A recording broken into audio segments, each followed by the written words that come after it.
Vandeham Shri Guru Shida Padakamalam Shri Gurum Vaishnavamscha Shri Rupam Sagrajatam Sahagana Raghunathanvitam Tam Sajivam Sadvaitam Savadutam Parijana Sahitam Krishna Chaitanya Devam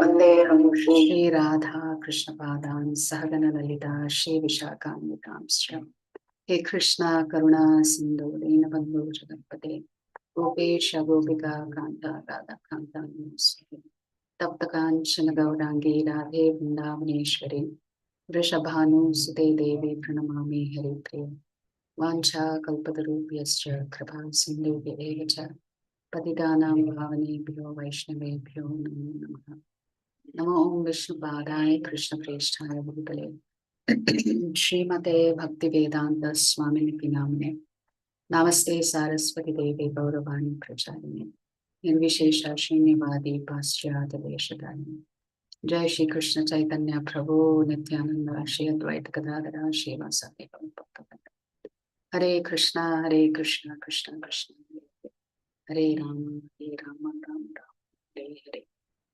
Jaya Jaya Shri Chaitanya Jaya Nityananda Jaya Advaita Chandra Jaya Gaura Bhakta Vrinda Jaya Jaya Shri Chaitanya Jaya Nityananda Jaya Advaita Chandra Jaya Gaura Bhakta Vrinda Jaya Jaya Shri Chaitanya Jaya Nityananda Jaya Advaita Chandra Jaya Gaura Bhakta Vrinda Namo Mahavadanyaya Krishna Prema Pradhayate Krishnaya Krishna Chaitanya Namne Gaure Tushe Namaha.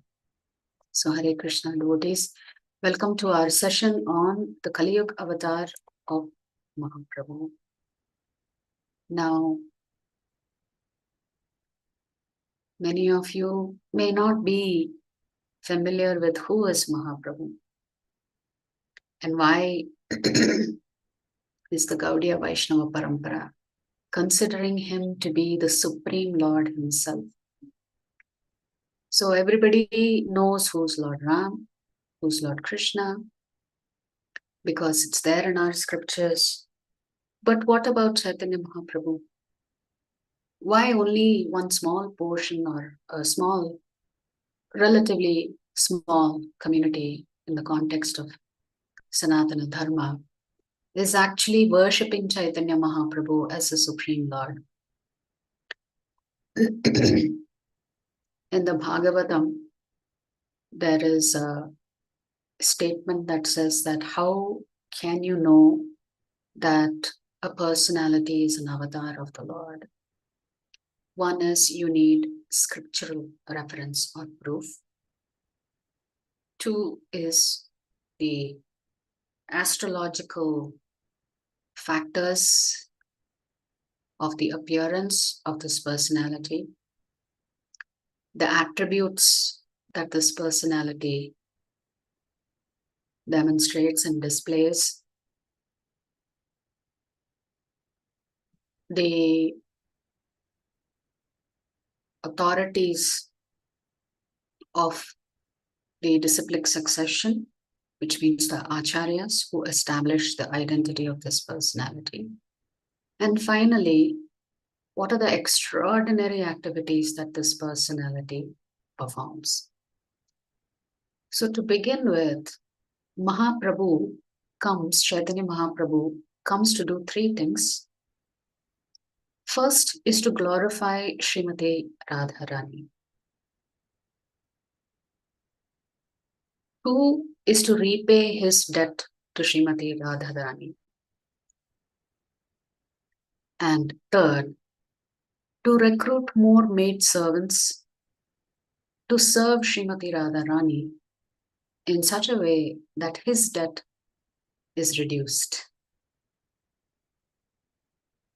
So three things. Mahaprabhu comes to glorify Srimati Radharani. He comes to repay his debt to Srimati Radharani. And to recruit more Jivatmas in the service of Srimati Radharani to try and reduce his debt. Chaitanya Mahaprabhu comes primarily to distribute Krishna Prema freely at no cost. And since he's coming to teach us how to perform bhakti with love. In this way, Mahaprabhu makes all of the Jivatmas perfect maidservants of Srimati Radharani. Why? Because in the spiritual world, in Goloka Vrindavan, we as Jivatmas have an eternal position as servants of the servants of the servants of the servants of Srimati Radharani. And in this way, we serve Krishna in particular capacities based on our unique rasa that we enjoy with the divine couple in the spiritual world. Although we are chanting the Hare Krishna Mahamantra, and it appears like in ISKCON we are predominantly worshippers of Lord Krishna, in reality we are worshippers of Srimati Radharani, because you cannot get Krishna Prema without Srimati Radharani's causeless mercy. So if we want an opportunity to chant the holy names of the Lord, and if we want an opportunity to serve the divine couple, the personality that gives you permission and accepts you in service is Srimati Radharani. So you cannot get to Krishna without going through Srimati Radharani. So we'll look at a brief history and background of Mahaprabhu, and then maybe we can come back to the philosophy as well. So it is said that Mahaprabhu appeared as a combined form of Srimati Radharani and Lord Krishna. Mahaprabhu comes to worship Krishna, although he is Krishna himself. But he comes to worship Krishna in the mood of Srimati Radharani. Because who is the best devotee of Lord Krishna? It is Srimati Radharani. It is said that in the spiritual world, one day Krishna and Srimati Radharani were having a conversation.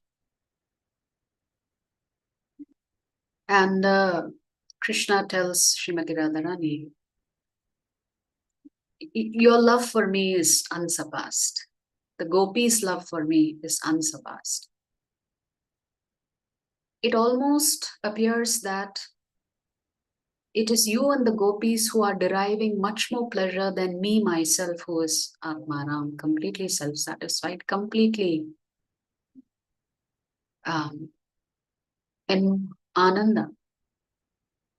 So it almost appears as if the devotees of the Lord are experiencing more bliss than the Lord himself through their service and worship of the Lord. And the Lord tells Srimati Radharani, I want to know what y'all experience for me. I want to get that taste. Because in the spiritual world, Lord Krishna is the recipient of love. Certainly he reciprocates with the Jivatmas, but he does not know what love for him feels like. He does not know what the gopis and Srimati Radharani are experiencing for him. And he wants to understand what that feels like. Srimati Radharani says, in order for you to experience what we experience, you will not be able to do it in your body. You have to accept my heart in order to feel what love for Krishna is all about. And therefore, Mahaprabhu comes, he is Krishna himself, but because he takes on Srimati Radharani's heart, he also takes on her complexion of molten gold. Therefore, Mahaprabhu is the combined form of Sri Krishna and Krishna's dearmost, topmost devotee. Srimati Radharani. He comes to experience the love that she feels for him, and also show by example how to fully surrender to Krishna. Krishna in the Bhagavad Gita talks about surrender. But after he has talked about surrender, he does not tell us how to surrender. So an interesting way to look at this is that the Bhagavad Gita is the foundational study for us. Prabhupada says any study of scripture should begin with Bhagavad Gita and only then move to Bhagavatam and other scriptures. You could say Bhagavad Gita is about the words of Krishna. The content of the Bhagavad Gita is essentially the philosophy of Krishna consciousness. In many shlokas, Krishna is saying, think of me. Thinking of me means being conscious of Krishna all the time. Man mana bhava mad bhakto. Krishna is saying, you give your mind to me. You always think of me. So our Krishna consciousness movement is actually based on the message of the Bhagavad Gita, because Krishna is saying, always think of me. The easiest way to start that process is through hearing and chanting. Whereas the Srimad Bhagavatam, if the Bhagavad Gita is the words of Krishna, Srimad Bhagavatam is all about the activities of Krishna. All of his leelas with his various devotees in different avatars. And then the Caitanya Charitamrita, which actually contains the history and pastimes of Caitanya Mahaprabhu, written by, actually the history of Mahaprabhu and his pastimes were captured by various disciples in the movement who were either concurrently present when the Lord was there and performing pastimes, and therefore they would have witnessed it and they maintained diaries. And then, of course, the magnum opus called the Caitanya Charitamrita contains the complete pastimes of the Lord, as heard by one of the great devotees. So if the Bhagavad Gita is about the words of Krishna, then Srimad Bhagavatam is about the activities or the leelas of Krishna. And the Caitanya Charitamrita is about the mind of Krishna. What is Krishna's mood? What is his mind? So that is why Prabhupada says Bhagavad Gita is like the foundational study, Bhagavatam is the graduate study, and then Caitanya Charitamrita is the postgraduate study of Krishna consciousness. What do you mean by the mind of the Lord? The inner life of Krishna and the appreciation and attraction that Krishna feels when he is conquered by the love of his devotees. Krishna being subjugated and controlled by the love of his devotees. And how much pleasure it brings him when he is conquered by his devotees. This is what the Caitanya Charitamrita reveals to us. And most importantly, Sri Caitanya Mahaprabhu is considered to be even more compassionate than Lord Krishna, because in this avatar, his only weapon is the Hare Krishna Mahamantra. Hare Krishna, Krishna Krishna, Hare Hare, Hare Rama, Rama Rama, Hare Hare. So the Lord does not come with Shankha Chakra, Gada Padma in this avatar. His mood is different. He wants to convert you into a devotee of Krishna simply by inducing you to chant and do Sankirtan. So imagine the power of this mantra, that it can transform the demoniac nature within us through the process of chanting. As we said in the 16th chapter, which is Daivi Sampad, Daivi Asura Sampad Vibhaga Yoga, each one of us has some demoniac qualities in us. So Krishna can't kill every one of us. What is the point? So he decides, I will come as Mahaprabhu and transform the hearts of the devotees and induce them to purify their consciousness through the process of hearing and chanting. Therefore, Mahaprabhu primarily comes to usher in the congregational chanting of the holy names of the Lord. Therefore, the Sankirtan movement was inaugurated by Caitanya Mahaprabhu. And in the Sankirtan movement, the Lord does not care about your caste, your color, your creed, nothing matters. This chanting of the holy names of the Lord is open to anyone and everyone who is receptive to it. Hence, the Lord wants us to go beyond ritualistic worship, beyond dry philosophy, beyond just mere material piety, and he is emphasizing the very essence of religion. All religions speak about one truth and one truth alone, which is love of God, which should be unmotivated and unconditional.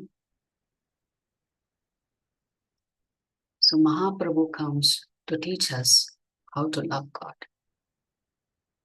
And through that process of teaching us, we will also achieve Krishna Prema.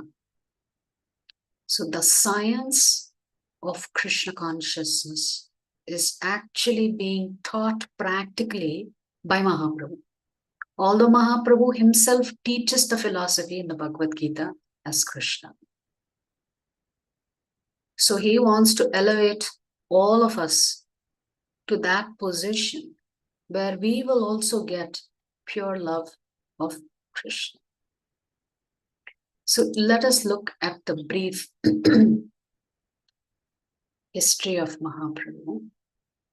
So Mahaprabhu was born as Vishwambhara Mishra.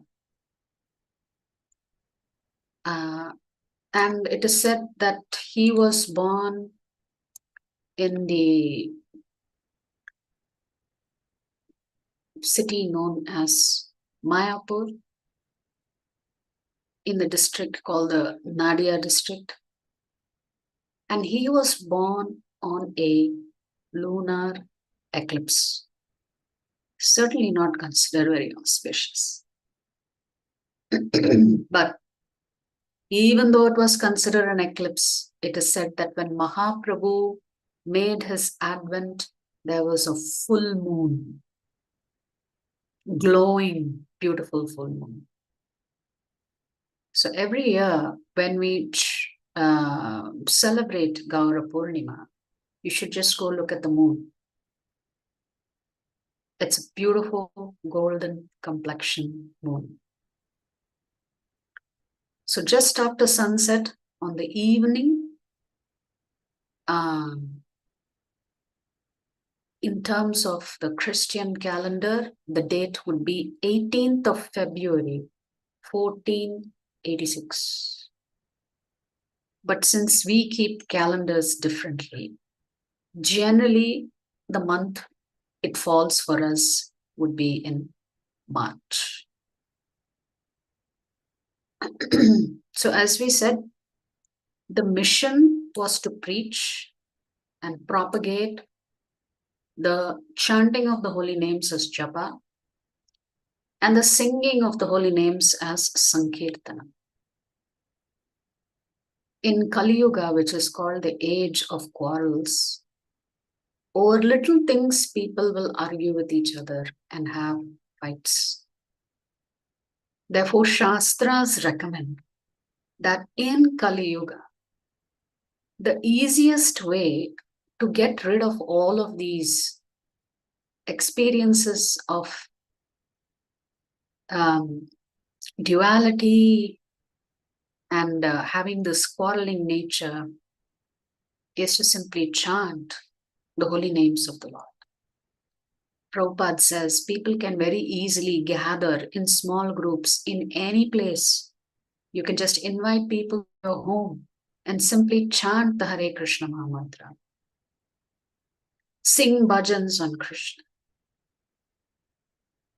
And if this is done with a pure heart, then your consciousness will be transformed. And Prabhupada says in this way, you will achieve material, rather spiritual perfection. So this spiritual perfection can be attained without having to do dhyana yoga, jnana yoga, etc. Simply by performing simple bhakti, you can attain love of the Lord. Your education background does not matter. Your ability to recite shlokas do not matter. Your religious background also does not matter. Mahaprabhu said, anyone can chant and glorify the names of the Lord. And if they accept this mantra, then there will be universal brotherhood all over the world. This is the mood and mission of Caitanya Mahaprabhu. So Mahaprabhu was named as Vishwambhar at the time of his birth, and he was thinking, my father has given me the name Vishwambhar. Vishwambhara means one who maintains the entire universe. And Mahaprabhu was thinking, how can I fulfill that in Kali Yuga? I know how. I will fill the whole world with love of Godhead. And thinking in this way, in the Chaitanya Charitamrita, Shripad Kaviraj Goswami says, Mahaprabhu accepted the role of a planter, a gardener, and began to grow the garden of Sankirtan in Navadvipa. So the Lord personally brought down the desire tree of devotional service to this earth and became its gardener. He sowed the seed. I'm talking from Chaitanya Charitamrita. He sowed the seed and sprinkled upon it the water of his will.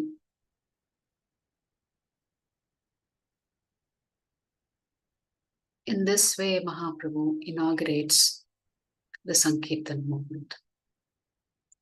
And Mahaprabhu himself says that since the tree of devotional service is transcendental, which means anytime you chant the holy names of the Lord, you are not in this material world. You are immediately transported to Vaikuntha.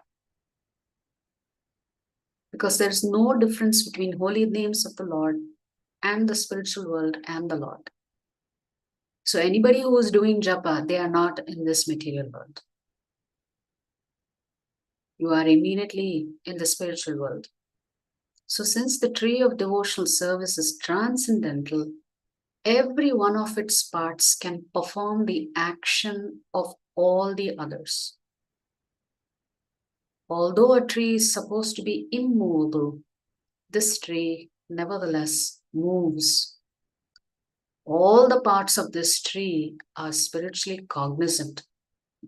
And thus, as they grow, they spread all over the world. So the Mahamantra is alive with the potency of the Lord.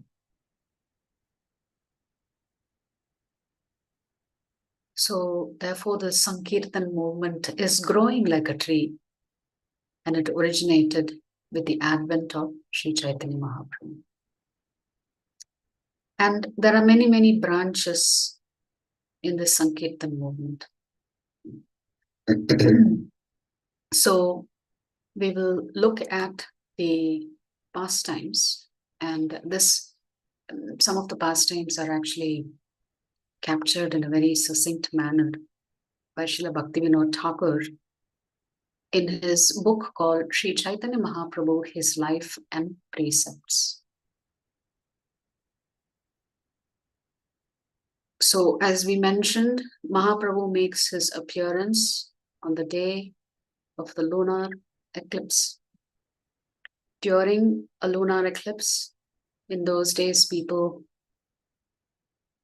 Vedic culture, a lot of piety is observed on eclipses. Maybe it is not today. So people were engaged in taking a bath because the Ganges is very close by to Navadvipa Dham. So people were taking a dip in the Ganges and chanting the names Hari, Hari, Hari, Hari, Hari, Hari. So both his father and mother were poor Brahmins. His father was known as Jagannath Mishra, and his mother's name is Saci Devi. And originally they were living in a place called Sylhet. And it is said that since Mahaprabhu appeared at the time, his own names were being chanted as Hari, Hari, Hari. It is said that often Mahaprabhu would cry, and the village ladies would start reciting the names of the Lord. And they noticed that every time they chant the holy names of the Lord, the baby would stop crying. So he would incessantly cry until somebody came and chanted the holy names of the Lord. The minute he heard the holy names of the Lord, Mahaprabhu as a baby would calm down. Now, his mother's father, which is Saci Devi's father, called Pandit Nilambara Chakravarti, was a very well-known astrologer at that time.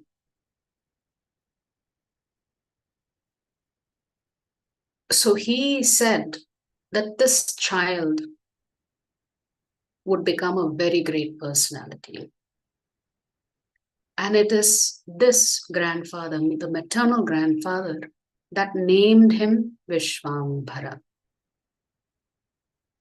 Now, because he was a golden complexioned child with curly black hair, he was also called Gaurahari.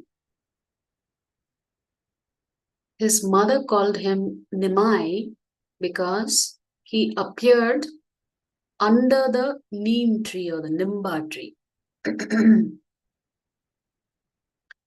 So because he was so beautiful, just like in his Vrindavan Leela, all of the village women wanted to come and look at him and take his darshan every day. So they would find some or the other excuse to come and see the Lord. And it is said that as he grew up, he also performed pastimes similar to Lord Krishna in Vrindavan. Very whimsical, very naughty, very frolicsome. So at the age of 5, he was admitted to Gurukul and he starts learning Sanskrit and Bengali. And it is said he became such a proficient student that at a very young age, he started his own school to teach Sanskrit. So it is said that one day, there was a snake that entered the house.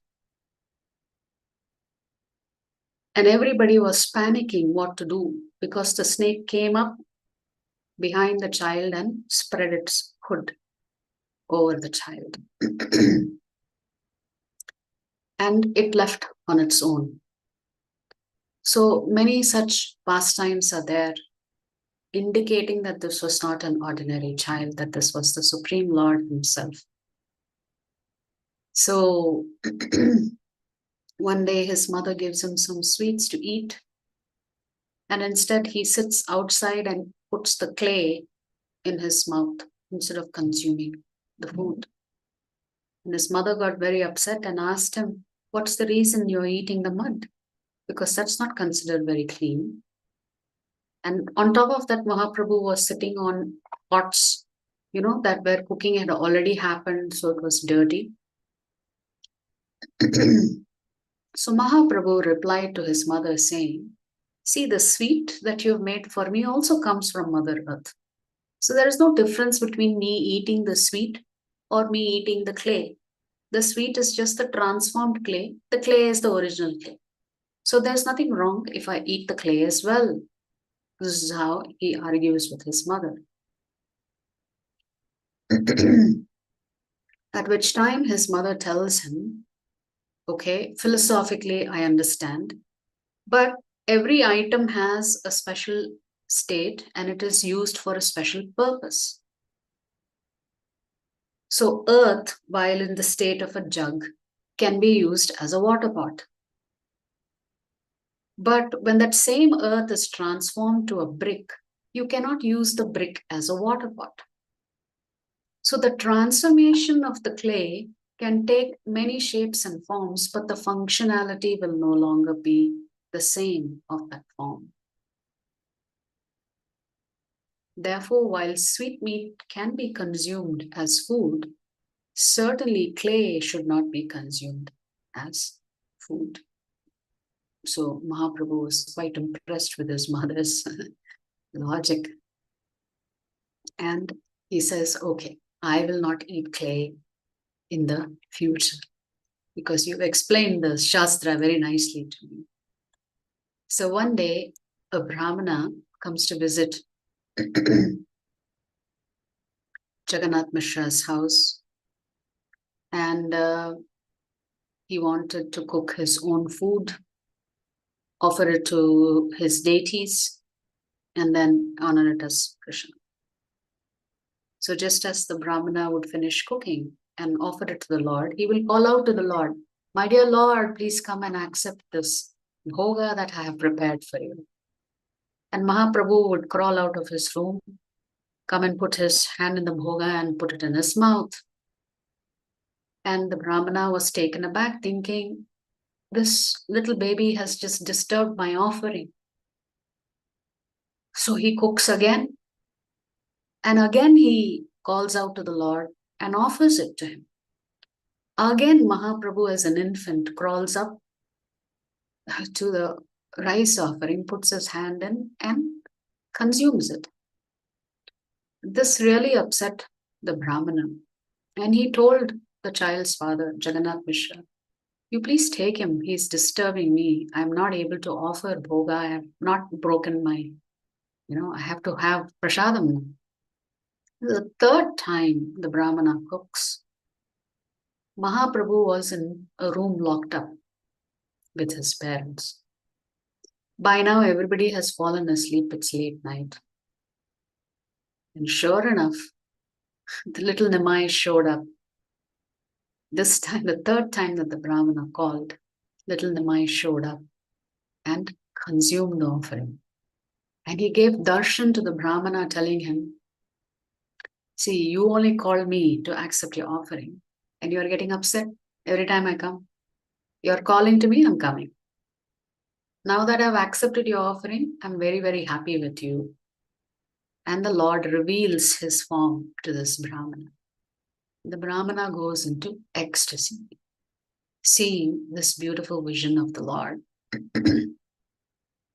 The Lord tells him, "Whatever you have seen, keep it a secret. Don't say it to anybody else."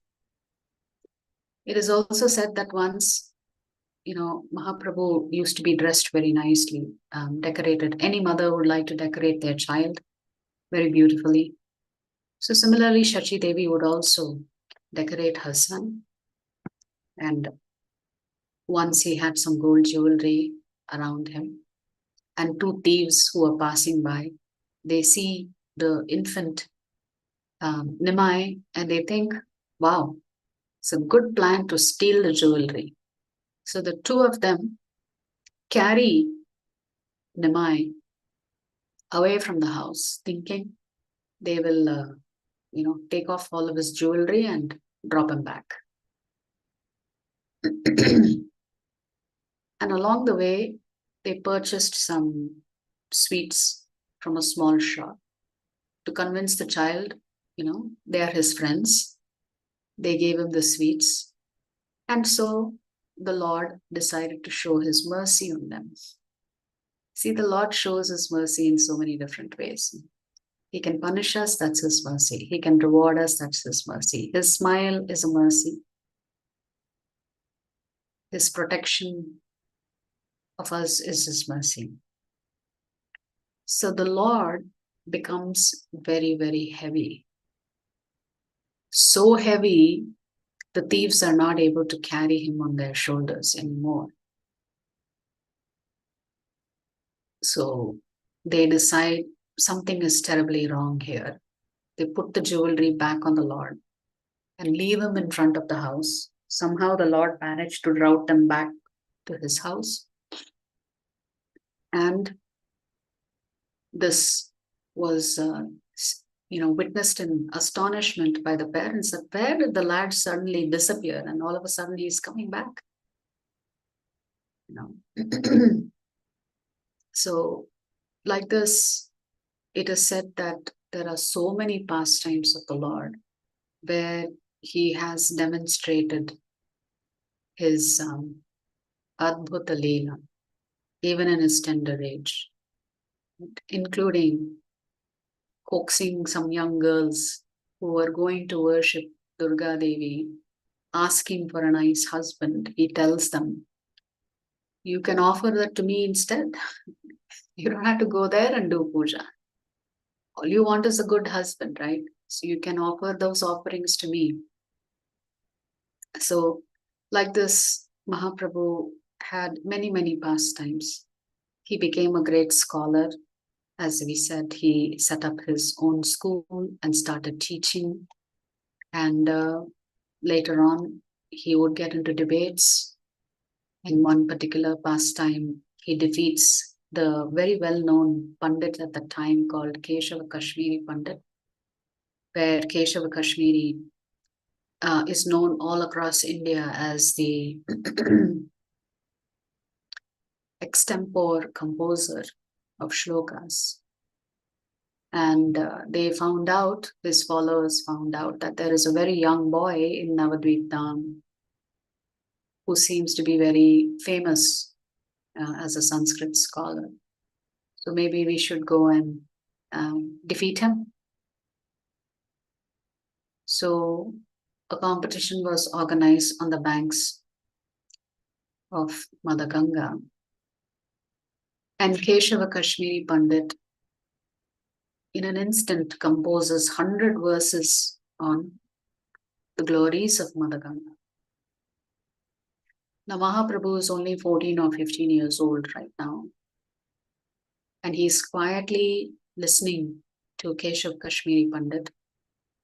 He recites the entire 100 verses exactly in the order in which it was recited. Remember, it was composed right there on the spot by Keshav Kashmiri. It was not something that was known before.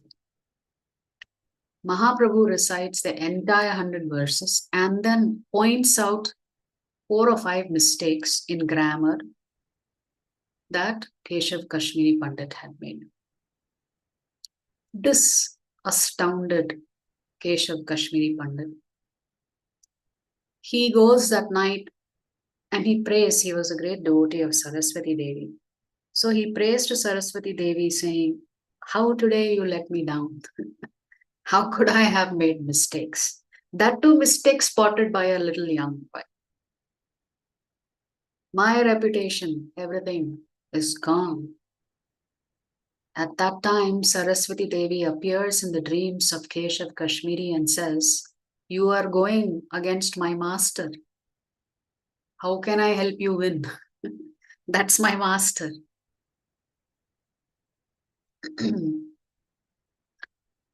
When Saraswati Ma comes in his dream like this, he understood that this is the Supreme Lord himself. He goes back the next day and offers his Dandavats Pranams to Nimai Pandit and says, I know who you are. And the Lord says, don't say anything about it. So it is said that Keshav Kashmiri becomes a wonderful devotee of the Lord. So later on, the Lord gets married, I think at the age of 16 maybe, to a young beautiful girl called Lakshmi Devi. But then shortly thereafter, Lakshmi Devi dies of a snake bite. And when Mahaprabhu was traveling, and in those days, you got married at a very young age. So maybe Lakshmi Devi would have been much younger than 16. Little later on, his mother encouraged him to marry again. So the second time, the Lord marries a beautiful woman by the name, beautiful young girl by the name Vishnupriya. So you can see even the names are, the names of the consorts of Lakshmi Priya, Vishnupriya. Then at the age of 24, he decides to take sannyas because Mahaprabhu had tried to start preaching, but he realized that in Kaliyuga, if I am in the guise of a grihastha, people will not take me seriously. I have to be in a sannyasi vesh, and therefore Mahaprabhu decides secretly, without telling his mother, without telling his wife, he just goes and takes sannyas. By then, Mahaprabhu had many followers. He was still known as Nimai Pandit at that time. He was not known as Caitanya Mahaprabhu. Much to the disappointment of all of his followers, they were just shocked to see this beautiful young man take sannyas at such a young age. So Mahaprabhu comes back. His mother is distraught. His wife is distraught. He says, I have to leave now. I have to start my preaching mission. I came here for a particular purpose. I have to fulfill that purpose. I have to chant and make people dance, make people do the Sankirtan. Saying this, Mahaprabhu's mother, Saci Mata, gets one promise from him. Actually, Mahaprabhu wanted to go to Vrindavan. But because his mother forbade him, she says, you cannot go further than Puri. If you want, you go stay in Puri because I need to know what's happening to you. Because Mahaprabhu's older brother also disappeared from home and apparently took sannyas. So certainly the mother was distraught that both her sons are gone now. So quite a disturbing situation. So then Mahaprabhu begins his pastimes. He takes sannyas, then he takes Harinam Diksha, starts traveling all over South India, up the western coast, through Vrindavan and then back to Puri. And he begins his Sankirtan movement in this way. So it is said that Mahaprabhu spent from the age of 24, when Mahaprabhu left, he was 48. When he wound up his pastimes, he was 48. So outside of the 6 years traveling, another 14 years or so was spent in Puri Jagannath. And Mahaprabhu would visit the Puri Jagannath temple every day to take darshan of Jagannath. And every time he saw Lord Jagannath, he would faint in ecstasy. Because the pastime is that there is another beautiful pastime of Jagannath. Why does the Lord have these huge dilated eyes in Puri Jagannath? It is the Lord experiencing separation from Srimati Radharani when he is in Dwaraka. So Chaitanya Mahaprabhu also was experiencing deep separation. Experiencing what Radharani was going through when the Lord left Vrindavan, goes to Mathura, and then from there goes to Dwaraka and never returns to Vrindavan ever again. So imagine the plight of the gopis and Srimati Radharani, how much separation they were feeling from the Lord. So it's that same intensity of separation that Mahaprabhu was experiencing, and that separation is called the Mahabhav. It is said that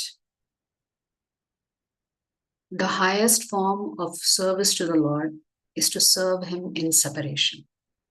Because the intensity and the longing that is there for the Lord when you're separated from Him is far more than when you're with Him, serving Him in physical proximity. So in this way, Mahaprabhu performed many, many pastimes. So I will come back to Shastra because we began there saying, how do we know that Mahaprabhu is actually the Supreme Lord?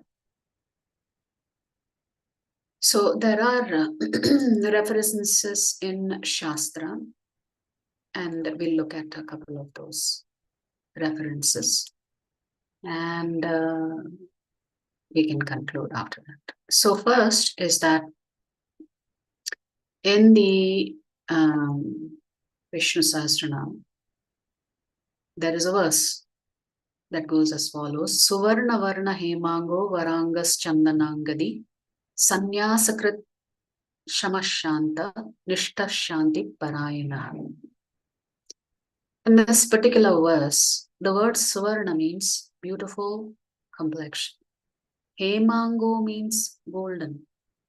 Vara Anga means limbs are very long arms. If somebody's arms goes beyond their kneecap, they're considered to be very beautiful.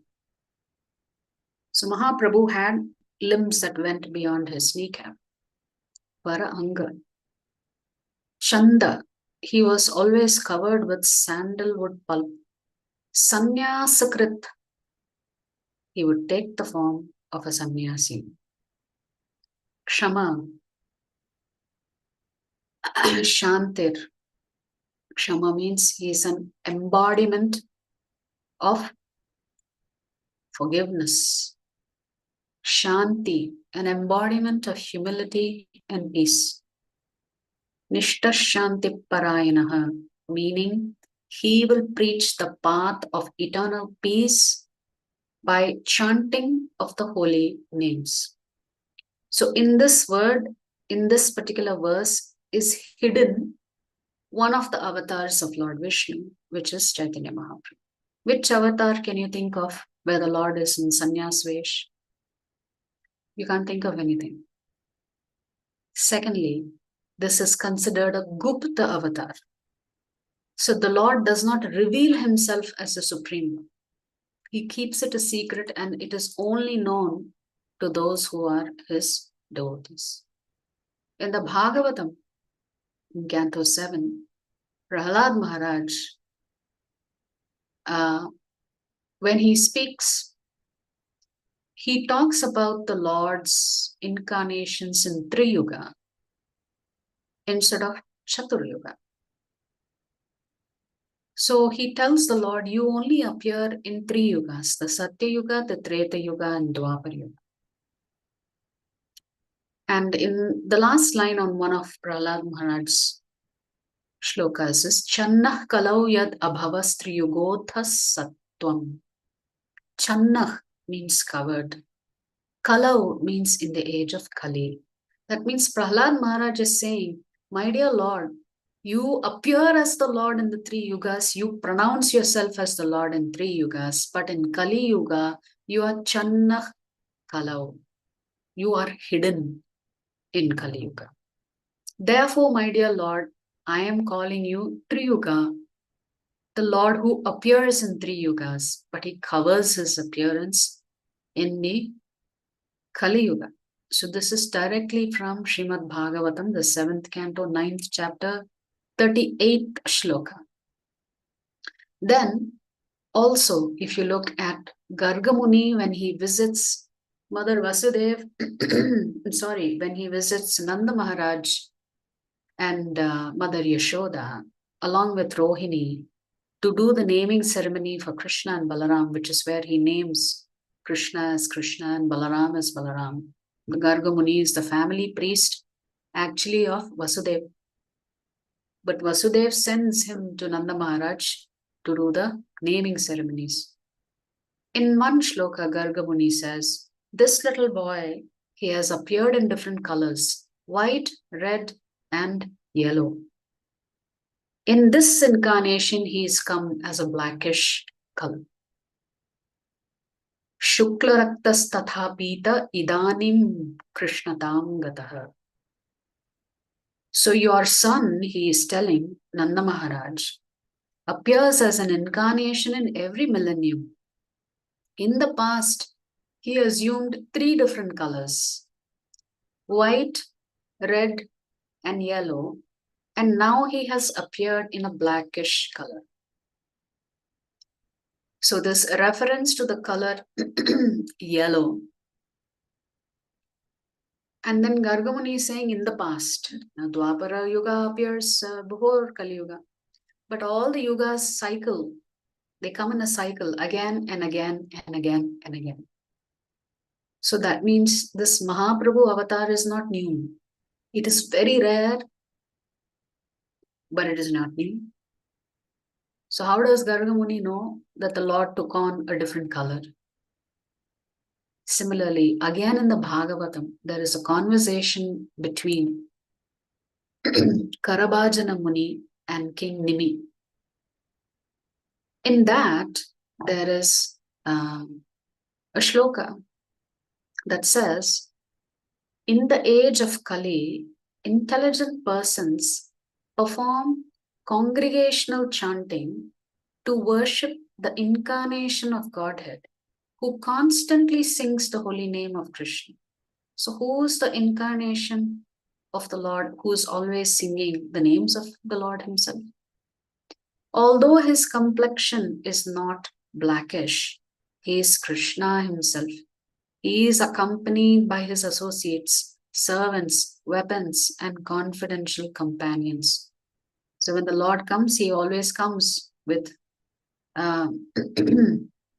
his entourage. Wherever the king goes, the king takes his entourage with him. This particular shloka is in the 11th canto, which clearly says, Krishna Varnam Tvisha Krishnam Sango Pangastra Parshadam Yajnai Sankirtana Prayaihi Yajantihi Sumedhasa. That means only intelligent people will recognize that this hidden avatar of the Lord Caitanya Mahaprabhu is none other than Krishna himself. Therefore, intelligent people will take to chanting Hare Krishna, Krishna Krishna, Hare Hare, Hare Rama, Rama Rama. Hare Hare. And there is a verse from Sri Chaitanya Charitamrita that goes as follows.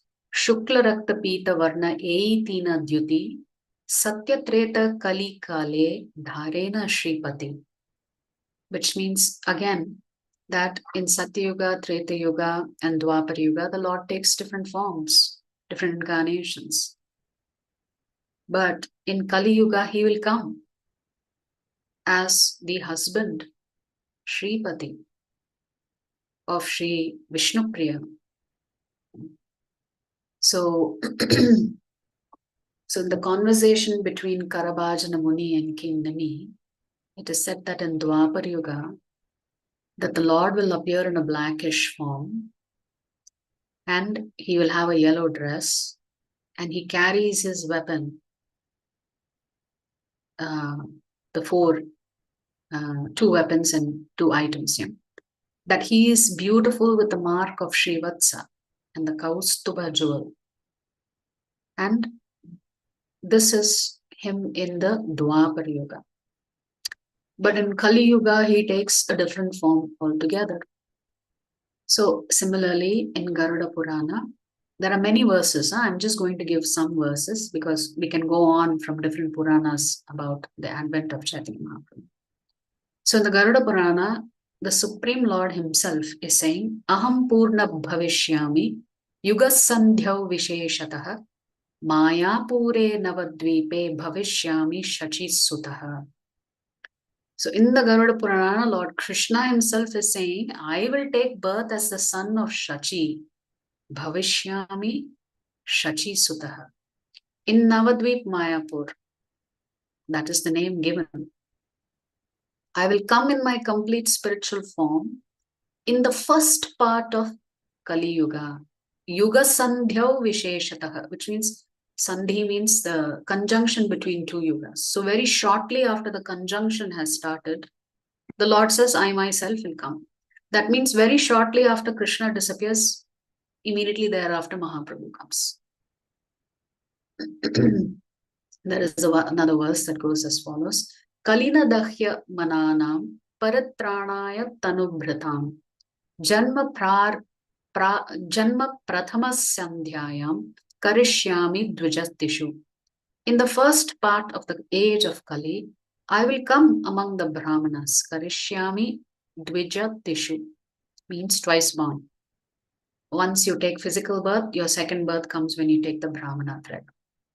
To save the fallen souls, paratranaya tanubhratam, who are being burned up by the troubles of the age of Kali. Kalina dahyamananam. So again, this is from Garuda Purana. Then in the Matsya Purana also, there is a statement that says that in the first part of Kaliyuga, the Supreme Lord will come in a gold-like form. First, he will become the husband of Lakshmi, Lord Chaitanya's first wife. Then he will come as sannyasi, near Lord Jagannath, who will appear in a divine wooden form. So there is also references to Mahaprabhu worshipping Lord Jagannath in Puri. So like this, there are multitude of references from Chaitanya Upanishad to Atharva Veda to Samaveda to the Adi Purana, to the Upapuranas, to the Kurva Purana, to the Narsimha Purana, to the Padma Purana. There are references to Chaitanya Mahaprabhu. This is how we know that Mahaprabhu is non-different than Lord Krishna. However, he is the hidden form of Krishna. So we'll look at one last shloka from the Narada Purana, where the Lord himself is speaking. And he also talks about the prediction as to why he is coming. Aham eva kalau vipra nityam prachanna vigraha bhavavad bhakta rupena lokan rakshami sarvada. O Vipra, in the age of Kali, I will come disguised. Nityam prachanna vigraha. Again, channa means covered. I will come disguised as a devotee. Bhagavat bhakta rupena, which means I myself will become devotee of myself. And I will save all the worlds. Loka rakshami sarvada. So the Lord himself is speaking in multiple Puranas on how he will come during Kaliyuga and take part in the pastimes, pretending that he is a devotee, or rather that he is in the mood of a devotee, taking the topmost mood of the topmost devotee, Srimati Radharani. So there's references that he will come as the son of Shachi Devi. There is references that he will come in Navadvipa Mayapur. There's references that he will be worshipping the Lord Jagannath in Puri Jagannath. So there are ample number of references in scriptures to clearly state that Mahaprabhu is none other than Lord Krishna himself. Now, many of you would have heard of Bhavishya Purana. So here is one final shloka from the Bhavishya Purana. Again, the Lord is speaking. Anandashru kala roma harshapurnam tapodhana sarve mama eva drakshyanti kalau sannyasa rupinam. O austere sage, you should know that in the age of Kali, everyone will see my transcendental form as a sannyasi. Kalau sannyasa rupinam. I will be exhibiting symptoms of ecstasy like shedding tears of bliss and hair standing in ecstasy. Anandashru. Kala Roma Harshapurnam. Anandashru. Tears of ecstasy. Roma Harshana means hair standing on the body. Purnam. So when you read the Chaitanya Charitamrita, you will come across many references to the Lord going into ecstasy. The Lord going into ecstasy. So simply put, the Lord comes as Caitanya Mahaprabhu to pick us up and rescue us from this drowning ocean of samsara, and to tell us, come, I will take you back. I am not expecting any pre-qualifications from you. I am ready to give you Krishna Prema freely. This is a once in a lifetime offer because Mahaprabhu does not come in every Kaliyuga. So Mahaprabhu's appearance is so rare, and we are so fortunate that we are in the same Kaliyuga that Mahaprabhu made an appearance. And we are even more fortunate because we are in the same bhumi in which Mahaprabhu advented. Yeah. This was just 500 years ago that Mahaprabhu came. So Mahaprabhu came to instigate you and me to chant the holy names of the Lord. So he will personally take you back to the spiritual world. So we'll stop here. Vancha kalpatarubhyascha kripa sindhubhya evacha patitanam pavanebhyo vaishnavebhyo namo namah. Shri Chaitanya Mahaprabhu ki jai. Any questions or comments or doubts that you have?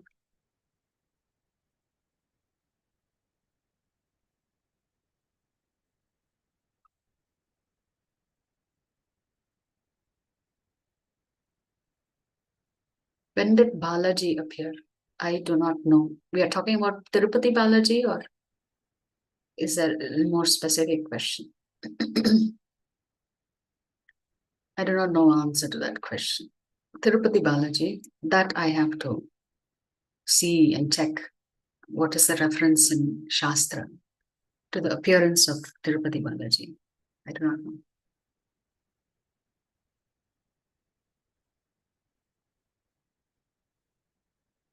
Okay.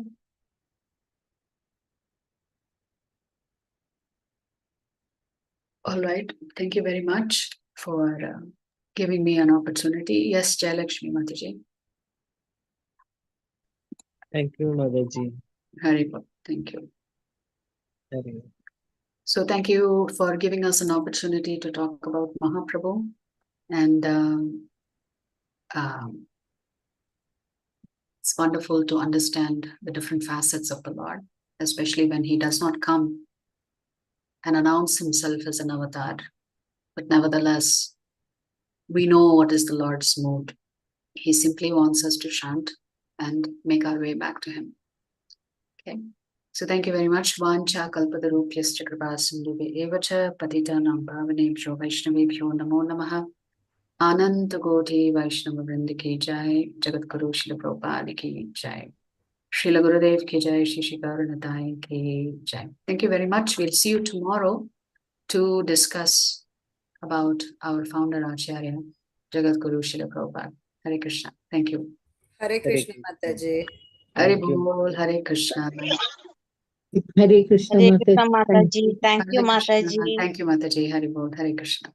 Mataji, Thank the you, Mataji. Jayalakshmi who chanted today is my friend. I told you. Yes, I saw the note. Thank you very much. Very nice chanting. Thank you. Hare Krishna.